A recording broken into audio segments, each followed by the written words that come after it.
കാലോ ഹി ദുരിതകൃമ്യ തവ മൃത്യുന്ന സംശയ.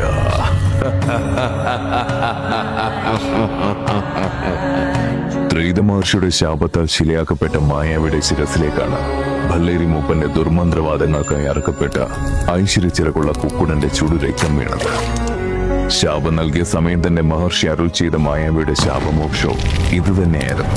എന്നാൽ തന്റെ മോക്ഷത്തിന് കാരണമായ ആ ജീവന്റെ അന്ത്യം മായാവിയെ വല്ലാതെ വേദനിപ്പിച്ചു. അതിന് പ്രായശ്ചിത്തം എന്നോണം തന്റെ പഴയ വാസസ്ഥാനമായ ജാതിമരത്തിൽ നിന്നും ഒരു ദിവ്യദ്രാവകം വേർതിരിച്ചെടുത്ത് ആ മുറിവിൽ ലേപനം ചെയ്തു. ബാക്കി വന്നവയിൽ തന്റെ രഹസ്യക്കൂട്ടുകളും ചേർത്ത് അതിവിശിഷ്ടമായൊരു പാനീയവും തയ്യാറാക്കി.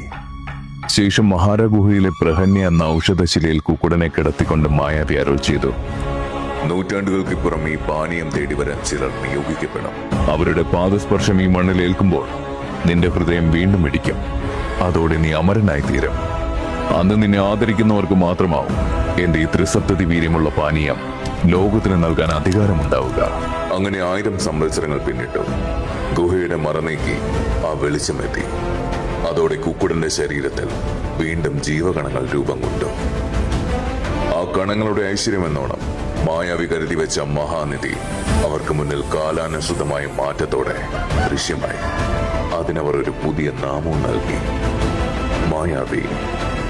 73% pure spirit from the house of Rooster.